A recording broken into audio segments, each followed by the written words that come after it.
Hello दोस्तों, मैं हूं अजीत कुमार यादव। आप सभी का एक बार फिर से आपके अपने channel Ajit Yadav tricky math में बहुत बहुत स्वागत करता हूं। दोस्तों, आप लोग सोच रहे होंगे कि पढ़ाई लिखाई कितने दिनों से स्थगित कर दी गई थी, रोक दी गई थी। इसका कारण यह था कि विद्यार्थियों के साथ नाइंसाफी सरकार कर रही थी और नाइंसाफी कर रही थी। इस चीज़ को हम शिक्षकगण देखने के बाद पढ़ाई लिखाई को रोक दिए गए हैं और रोक करके हम लोगों ने एक अभियान चालू किया है, जिसमें से हम लोग विद्यार्थियों के अधिकार के बारे में आवाज़ उठाई है। सभी लोग मिलकर आवाज़ उठाई है और विद्यार्थियों का काफ़ी इसमें सपोर्ट मिल रहा है। जैसा कि आप ट्विटर हैंडल पर देख रहे हैं, इसका ट्रेंडिंग जो है प्रथम स्थान पर बना है। इस ट्रेंडिंग को हम लोगों को जारी रखना है, इस मुहिम को आगे बढ़ाना है, जब तक कि हम लोगों का अधिकार जो है, विद्यार्थियों का अधिकार जो है पूरी तरीके से सरकार लागू न कर दे, उनका अधिकार न दे दे कि समय से परीक्षा होना चाहिए, समय से रिजल्ट आना चाहिए, परीक्षा में कोई धांधली नहीं होना चाहिए, समय से ज्वाइनिंग होनी चाहिए। ये हमारी मांग है। जब तक हमारी ये मांग पूरा नहीं हो जाता है, तब तक इस चीज़ को, इस मुहिम को आगे तक बढ़ाना है। और आज मैं आप लोगों को कुछ इसके साथ साथ पढ़ाई भी कराऊंगा। पढ़ाई, क्योंकि कुछ विद्यार्थी कह रहे थे कि सर साथ साथ पढ़ाई भी हो जाए। ट्वीट पे आपको कमेंट बॉक्स में कुछ विद्यार्थी लिख रहे थे, तो इसलिए आप लोगों को मैं आज यहाँ पर कुछ पढ़ाने वाला हूँ और आप लोगों को पढ़ाया जाएगा औसत का सवाल, औसत का प्रश्न। औसत का मैंने ये तीसरा पार्ट पढ़ा रहा हूँ। तीसरा पार्ट में जो चीज़ें, जो प्रश्न बताए जाएंगे बहुत ही इंपॉर्टेंट है, प्रत्येक परीक्षाओं में पूछे जाते हैं। औसत की बेसिक चीज़ें अगर आपको सीखना है तो हमारे पहले और दूसरे पार्ट को जरूर से जरूर देखिए। उसमें औसत की बेसिक चीज़ें बताई गई हैं और साधारण प्रश्न बताए गए हैं, जो परीक्षाओं के दृष्टिकोण से बहुत ही बहुमूल्य हो जाता है। तो चलिए स्टार्ट करते हैं यहाँ से। औसत का तीसरा प्रश्न। औसत की कुछ छोटी छोटी चीज़ें आपको हम यहाँ पर बता देते हैं कि औसत क्या होता है। औसत यानी कि पूरी दूरी और बटे में लगा पूरा समय। पूरी दूरी में अगर उसके पूरे समय से हम भाग दे देते हैं तो उसका औसत निकल जाता है। जैसा कि पहला दूसरे पार्ट में मैंने पढ़ाया हूँ, इसमें आपको ज़्यादा चर्चा करने की जरूरत नहीं है। यहाँ मैं आपको जो नया चीज़ बताने वाला हूँ कि औसत कैसे निकाला जाएगा। जब अगर कोई व्यक्ति ए से बी तक, यानी कि कोई व्यक्ति ए से बी तक किसी चाल से चलता है। मान लीजिए कि कोई व्यक्ति x मीटर प्रति सेकंड की चाल से चलता है, ए से बी तक x मीटर प्रति सेकंड की चाल से आता है और b से a तक पुनः ये इसी दूरी को y मीटर प्रति सेकंड की चाल से वापस जाता है। तो इस यात्रा के दौरान उस व्यक्ति का औसत चाल क्या होगा। ऐसे प्रश्न जो होते हैं बहुत ही परीक्षाओं में बहुमूल्य हो जाते हैं, अक्सर परीक्षाओं में पूछे जाते हैं। और ऐसे प्रश्नों को कैसे हल किया जाएगा, एकदम साधारण ट्रिक के साथ मात्र 30 सेकंड के अंदर में ऐसे प्रश्नों को आप हल करेंगे। अगर आज हमारा इस ट्रिक को आप जान जाएंगे तो देखिए, ऐसे प्रश्नों को आपको हल करने का मैं औसत चाल, औसत, यहाँ से औसत चाल आपको निकालना है ऐसे प्रश्नों को। तो यहाँ से आपको 2xy और बटे में x प्लस y, बस इसी फार्मूले से आप कर देंगे, आपका आंसर हो जाएगा। देखिए, ऐसे प्रश्नों को आप इस ट्रिक से लगाएंगे, लेकिन मैं ऐसे प्रश्नों को दो तरीके से बताऊंगा। एक थ्योरी तरीके से बताऊंगा और एक ट्रिक के तरीके से बताऊंगा कि ऐसे प्रश्नों को आप कम समय में कैसे कर सकते हैं। तो अब इस चीज को आप समझ गए होंगे कि हमारे कहने का उद्देश्य क्या था। और इसी तरह से अगर कोई व्यक्ति ए से बी तक अगर यह x मीटर प्रति सेकंड की चाल से चलता है और B से C तक y मीटर प्रति सेकंड की चाल से चलता है, लेकिन दूरियां इन दोनों की समान होनी चाहिए। मतलब कि अगर यहाँ से यहाँ तक इसकी दूरी, यहाँ से यहाँ तक की दूरी इसकी d है, तो B से C तक की दूरी भी D होना चाहिए। B से C तक की भी दूरी D होना चाहिए। और इस पूरी यात्रा के दौरान अगर कह दिया जाए कि एक व्यक्ति ए से बी तक x मीटर प्रति सेकंड की चाल से आता है और B से C तक y मीटर प्रति सेकंड की चाल से आता है, और इसका डिस्टेंस यानी कि यहाँ से यहाँ तक डिस्टेंस, ए से बी तक की डिस्टेंस d है और B से C तक की डिस्टेंस आपके d है, तो इस पूरी यात्रा के दौरान उस व्यक्ति की औसत चाल क्या होगा। तो उसके लिए भी यहाँ पर आपका यही फार्मूला लगेगा, 2xy और ब्रैकेट में x प्लस y, तो उसका औसत चाल निकल जाएगा। तो इस चीज़ को समझ गए होंगे कि हम आपको किस प्रकार के प्रश्न बताने वाला हूँ। इस चीज़ को आप समझ गए होंगे। अब हम आपको सीधा प्रश्न पर ले चलते हैं। जो आपको प्रश्न मिलेंगे ये आपके लिए स्क्रीन पर होंगे, आप समझ सकते हैं और ऐसे प्रश्न को लगा सकते हैं आप अपने से। चलिए पहला प्रश्न ध्यान देते हैं। पहला प्रश्न आपके लिए स्क्रीन पर ये रहा। एक कार ए से बी तक 40 मीटर प्रति सेकंड की चाल से जाता है और बी से ए तक 60 मीटर प्रति सेकंड की चाल से वापस आता है, तो पूरी यात्रा के दौरान कार की औसत चाल ज्ञात कीजिए। देखिए एक कार जो है ए से बी तक, ए से बी तक यह जो है 40 मीटर प्रति सेकंड की चाल से जाता है। ए से बी तक यह 40 मीटर प्रति सेकंड की चाल से जाता है और बी से ए तक जब वापस आता है तो इसकी चाल क्या हो जाती है, 60 मीटर प्रति सेकंड, यानी कि उसकी चाल में वृद्धि हो जाती है। तो इस यात्रा के दौरान यानी कि आने और जाने में कार का औसत चाल क्या है, इसको आपको ज्ञात करना है। इसका दो तरीका मैं बताता हूँ। पहला तरीका मैं आपको थियरी तरीके से बताऊंगा, काफी थोड़ा सा लंबा होगा लेकिन घबराइएगा मत। इसको बताने के बाद आपको ट्रिक से बताऊंगा मात्र 30 सेकंड में। तो देखिए, अगर हम ए से बी तक आने में इसकी चाल क्या है, 40 मीटर प्रति सेकंड है, चाल आपको पता है। मान लीजिए कि ए से बी तक की दूरी जो है, ये दूरी जो है x मीटर है। कितना है भाई, x मीटर हम मान लेते हैं। और ए से बी तक आने में इसको मान लीजिए कि t1 समय लगा है। कितना लगा है, t1 समय लगा है। और बी से ए तक की दूरी तो सेम ही रहेगी क्योंकि दूरी सेम है। और ये बी से ए तक आने में जो उसको समय लग रहा है, इस समय को हम मान लेते हैं t2 है। t2 क्यों है, क्योंकि इसकी चाल में जो वो वापस आता है तो इसकी चाल में वृद्धि हो जाता है। तो जब वृद्धि हो जाता है तो अब देखिए, जाने के लिए ए से बी तक जाता है तो चाल बराबर होता है दूरी बटे समय। तो चाल क्या है इसका, 40 मीटर प्रति सेकंड है। चाल बराबर दूरी बटे समय। दूरी कितना है, x मीटर माना है हमने। और समय कितना लग रहा है, t1 लग रहा है। अब t1 को इधर हम भेज देंगे अगर, तो t1 बराबर हो जाएगा x बटे 40। ये आपका हो गया। इसी प्रकार से जब b से a तक आता है तो 40 की कितनी हो जाती है, 60। चाल बराबर दूरी तो वही है आपका x, और कितना समय लग रहा है, t2 लग रहा है, t2। अगर t2 को हम यहाँ भेज देते हैं तो इसको यहाँ, तो x बराबर हो जाएगा, t2 बराबर हो जाएगा x बटे 60। ये आपका टाइम निकल गया, यानी कि जाने में ए से बी तक जाने में उसको x बटे 40 सेकंड का समय लगेगा और बी से ए तक आने में उसको x बटे 60 सेकंड का समय लगेगा। ये चीज आपका क्लियर हो गया होगा। अब औसत चाल बराबर पूरी दूरी बटे लगा पूरा समय। औसत चाल बराबर पूरी दूरी, यात्रा का पूरी दूरी कितना हो जाएगा, एक बार x को जा रहा है फिर उसी दूरी को वापस आ रहा है, यानी कि जाने में x मीटर का समय और आने में भी x मीटर का समय। ये पूरी दूरी हो गई। और समय कितना लग रहा है, जाने में उसको कितना समय लग रहा है, x बटे कितना लग रहा है, सॉरी x बटे आपको 40 लग रहा है जाने में, x बटे 40 सेकेंड, और आने में उसको x बटे 60 सेकेंड लग रहा है। इसको लिख दीजिए। अब हम इसको अगर हल करते हैं तो इसका एलसीएम आ जाएगा 120। 40 3 120, इसमें गुणा करेंगे तो आपका 3x, आपका 2 हो जाएगा, तो इसमें हो जाएगा 2x। अब इसी को हम हल कर देंगे और ये x मिलकर के 2x मिलकर 2x। अब 120 आपका ऊपर चला जाएगा और बटे में क्या हो जाएगा, 3 और 2 मिलकर के 5x। x से x कटा, 5 दूनी 10 और ये 24 गुना आपका हो जाएगा 48। 24 गुना 48 मीटर प्रति सेकंड, यानी कि उस यात्रा के दौरान उस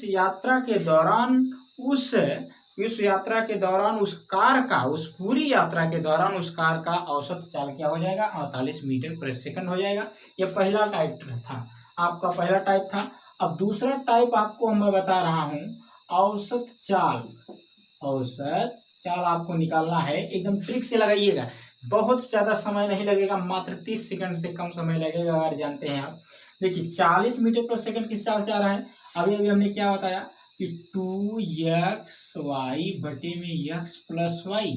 तो यहाँ से 2 रखिए और x कितने से जा रहा है, 40 से, इसको रख दीजिए, और 60 से वापस आ रहा है, इसको लिखिए, और 40 प्लस 60। अब इसको हल कर दीजिए, 2 गुणी 40 गुणी 60 और बटे में 100, और 0 से 0 कट जाएगा, 6 चौक 24, 24 दूना 48, 48 मीटर प्रति सेकंड पूरी यात्रा के दौरान उसका औसत चाल रहा। अगर इस प्रकार से सवाल मिलते हैं तो आप इस तरह से करेंगे, कोई दिक्कत परेशानी नहीं होगा, बहुत आसानी से ऐसे प्रश्न हल हो जाएंगे। तो उम्मीद करते हैं ये चीज आपको समझ में आया होगा। ऐसे प्रश्नों को इस तरह से हल करेंगे, कोई दिक्कत परेशानी आपको नहीं होना चाहिए। ठीक, अब चलिए दूसरा सवाल देखते हैं। दूसरा सवाल आपके लिए स्क्रीन पर ये रहा।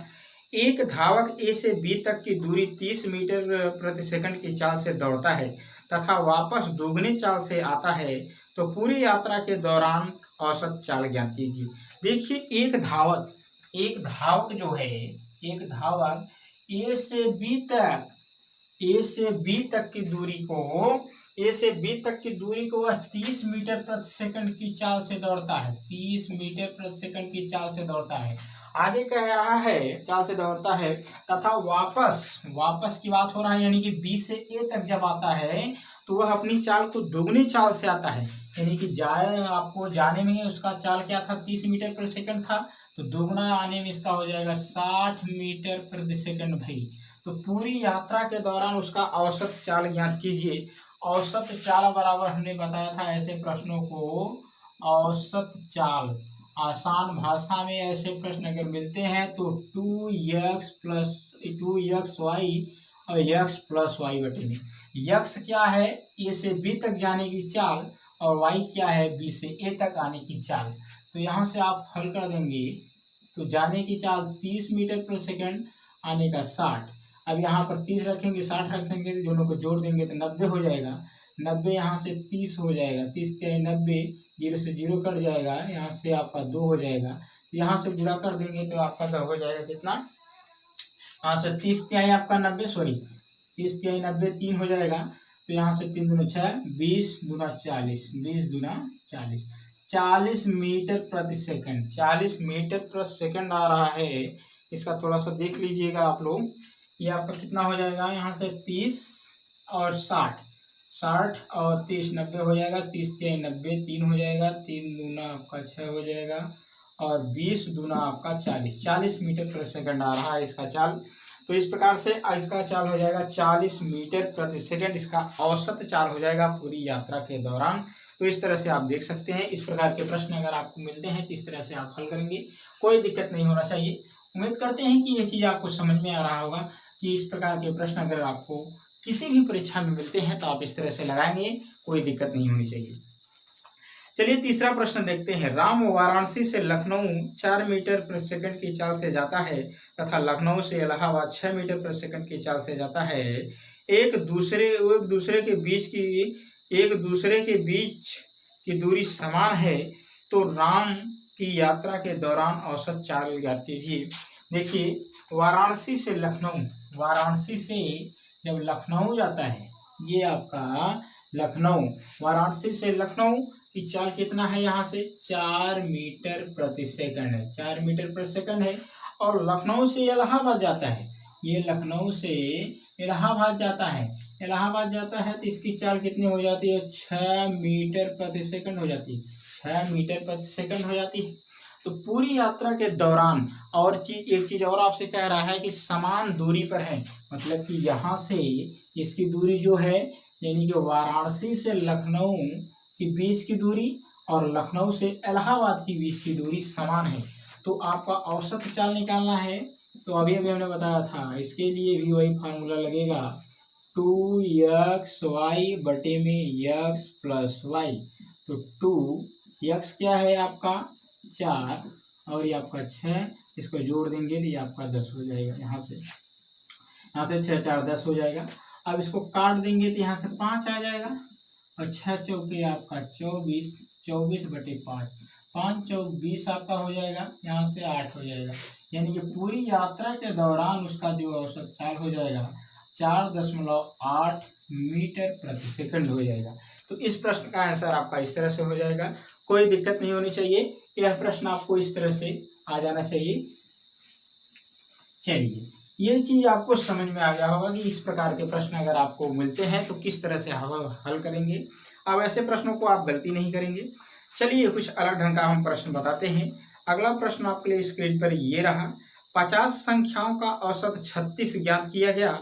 बाद में पता चला कि एक संख्या 48 के स्थान पर 23 ले ली गई है, तो शुद्ध औसत क्या है। यानी कि 50 संख्याओं का औसत 36 है। 50 संख्याओं का औसत 36 है। देखिए 50 संख्याओं का औसत 36 है, तो 50 संख्या है, अगर उसमें उसके औसत से गुणा कर दिया जाता है तो उन 50 संख्याओं का योगफल पता हो जाता है, जैसा कि हमने पहले और दूसरे पार्ट में आपको बताया है। तो 50 संख्याओं का औसत कितना है भैया, 36 है। अब इसका 50 संख्याओं का योगफल, 50 संख्याओं का योगफल क्या हो जाएगा, 50 संख्याओं का योगफल अगर हम निकालते हैं, यहाँ 0 हो जाएगा, तो 6 पंचे आपका 30 हो जाएगा, 5 तिहाई 15, 3 18। कहने का मतलब उन 50 संख्याओं के योगफल कितने हैं, उन 50 संख्याओं का योगफल हो जाएगा 1800 के बराबर। बाद में पता चला कि एक संख्या 48 के स्थान पर 23 ले लिया गया है। देखिए जहां आपको 48 लिखना था, जहां आपको 48 लिखना था वहां आपको 23 लिख दिया गया है। जहां 48 लिखना था वहां 23 लिख दिया गया है। तो सबसे पहले आप पता ये करेंगे कि हमने कम लिखा है कि ज़्यादा लिखा है। देखिए 48 की जगह हमने 23 लिख दिया है, तो स्वाभाविक सी बात है कि कम लिखा गया है। कितना कम लिखा गया है, अगर हम 23 को घटाते हैं तो यहाँ से 5 आ जाएगा, यहाँ से 2 आ जाएगा, यानी कि 25 हमने कम लिखा है। 25 संख्या 25 अंक कम लिखा है। 25 अंक कम लिखा है, तो अभी हमको शुद्ध औसत निकालना है। तो 25 कम लिखे तो इसमें ऐड करेंगे 50 संख्याओं के योगफल में, ये हो जाएगा 1825 हो जाएगा। शुद्ध औसत क्या होगा, तो ये 50 संख्याओं का 50 संख्याओं के शुद्ध संख्याओं का योगफल हो जाएगा 1825।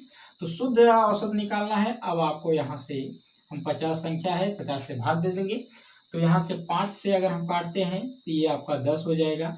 यहाँ से 5 से काटेंगे तो 5 तिहाई 15 हो जाएगा, 3 बचेगा, 5 छः 30, 5 पंचे 25, यानी कि ये आपका हो जाएगा 365 और बटे में 10 से भाग देंगे तो ये आपका हो जाएगा 36.5। 36.5 इसका हो जाएगा औसत, यानी कि इसका आंसर हो जाएगा 36.5। इसका शुद्ध औसत हो जाएगा 36.5। तो इस प्रकार के प्रश्न को आप इस तरह से हल करेंगे, कोई दिक्कत नहीं होगा। ऐसे प्रश्नों बार बार परीक्षाओं में पूछे जाते हैं।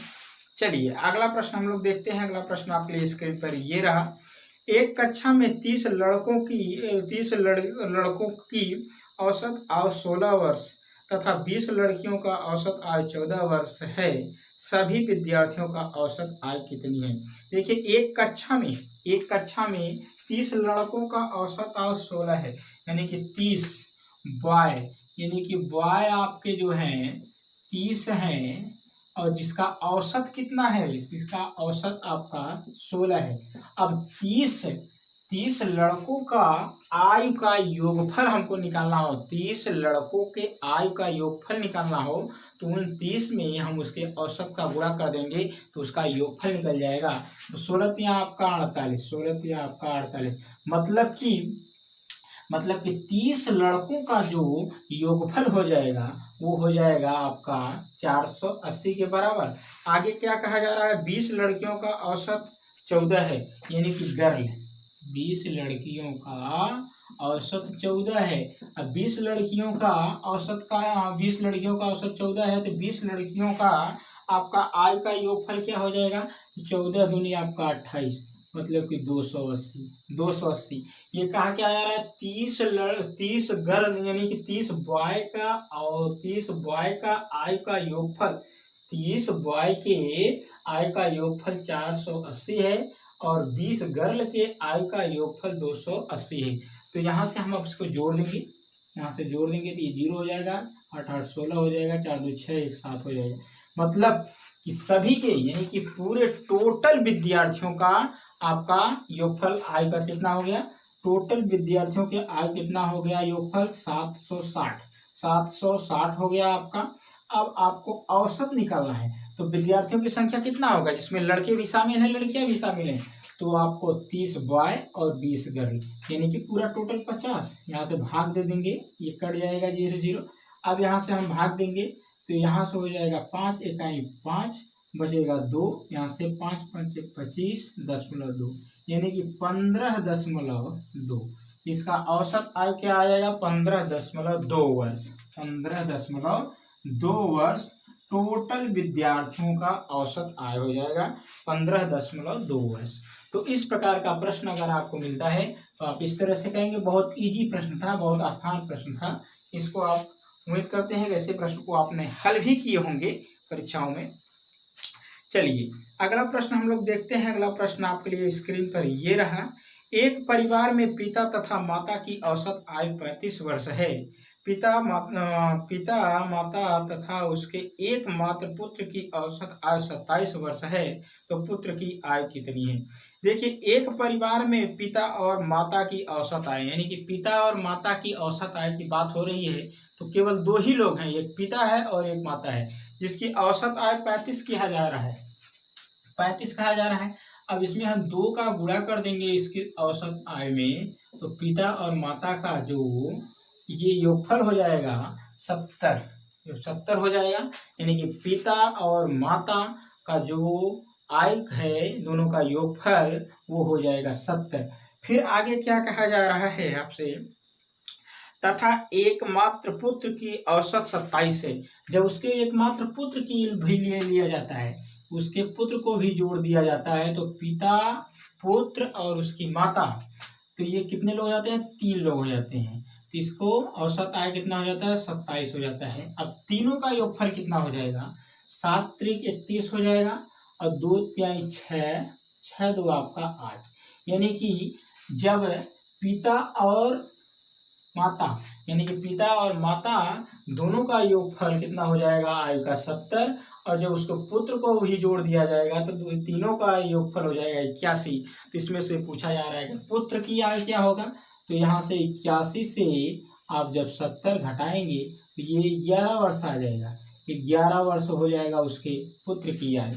तो इस प्रकार का प्रश्न इस तरह से आप हल करेंगे, कोई दिक्कत नहीं होनी चाहिए ऐसे प्रश्नों को हल करने में। बहुत आसान प्रश्न है।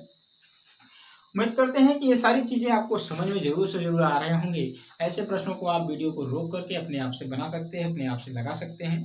चलिए अगला प्रश्न आपके लिए स्क्रीन पर ये रहा। शादी के समय एक औरत तथा उसके पति का औसत आयु 23 वर्ष थी। 5 वर्ष बाद उसके पास 1 वर्ष का बच्चा है। अब सारे परिवार की औसत आयु कितनी है? मतलब कि शादी के समय आपका यहाँ से पति और पत्नी रहते हैं, मतलब कि 2 लोग रहते हैं, तो उनकी औसत आयु कितनी थी? 23 वर्ष थी। मतलब कि शादी के समय आपका 2 लोग थे और उनकी औसत आयु कितनी थी? 23 वर्ष थी। तो शादी के समय आपका यहाँ से पुरुष और महिला का जो आयु का योगफल हो जाएगा, 3 दूनी आपका 6 हो जाएगा और 2 दूना 4, यानी कि 46 वर्ष था शादी के समय। आगे क्या कहा जा रहा है कि 5 वर्ष बाद उसके पास 1 वर्ष का बच्चा भी हो जाता है। 5 वर्ष बाद 1 वर्ष का बच्चा हो जाएगा, तो 5 वर्ष के बाद उसके, यानी कि पुरुष में भी और महिला में भी 5 वर्ष का वृद्धि हो रहा है। तो यहाँ से आपका क्या हो जाएगा? तो 5 वर्ष का वृद्धि हो रहा है, तो 10 वर्ष का वृद्धि हो जाएगा। तो इसमें 10 जब जोड़ देंगे तो ये आपका हो जाएगा यहाँ से 56 हो जाएगा। और 1 वर्ष का बच्चा भी हो जा रहा है, 1 वर्ष का बच्चा भी हो जा रहा है, तो यहाँ से हो जाएगा ये 57, ये आपका हो जाएगा 57।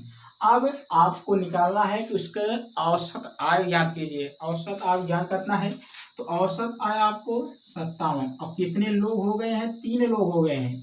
3 लोग हो गए हैं, क्योंकि माता, पिता और उसका बच्चा। तो यहाँ से 3 से भाग देंगे तो 19 तिया 57, तो ये आपका आंसर हो जाएगा 19 वर्ष। उसका औसत आयु क्या हो जाएगी? आपका 19 वर्ष। तो इस प्रकार के प्रश्नों को इस तरह से हल करेंगे। इसको आप नोट्स भी कर सकते हैं, इसका कॉपी भी आप बना सकते हैं, नोट्स भी बना सकते हैं, जो परीक्षाओं के दृष्टिकोण से बहुत ही लाभदायक होगा। परीक्षा में आप इसका रिवीजन कर लेंगे तो बहुत ही लाभदायक आपके लिए होगा। चलिए अगला सवाल आप लोगों को हम बताते हैं। अगला सवाल आपके लिए स्क्रीन पर ये रहा। 3 लड़कों का औसत आयु 16 वर्ष है। यदि उनकी आयु का अनुपात 4:5:7 हो तो सबसे छोटे लड़के की आयु कितनी है? मतलब कहा जा रहा है कि 3 लड़कों की औसत आयु 16 है, यानी कि लड़के कितने थे 3, औसत आयु कितनी थी 16। अब तीनों लड़कों का आयु कितना है, तीनों लड़कों की आयु का योगफल, यहाँ से आप 16 या 48, मतलब कि तीनों लड़कों के आयु का योगफल आपका कितना हो गया 48 वर्ष। 48 वर्ष कहा जा रहा हो गया आपका। यहाँ से अब कह रहा है कि उनकी आयु का अनुपात, यहाँ से 4:5:7 का अनुपात है, मतलब तीनों लड़कों की आयु का अनुपात 4:7:5 4:5:7 के अनुपात में सबसे छोटे लड़के का आयु क्या होगा। तो देखिए जिसमें से आपका छोटा अनुपात है वह छोटा लड़का होगा, और जिसका अनुपात सबसे बड़ा है वह बड़ा सबसे लड़का होगा। तो सबसे छोटे लड़के का निकालना है तो सबसे छोटा अनुपात 4 है।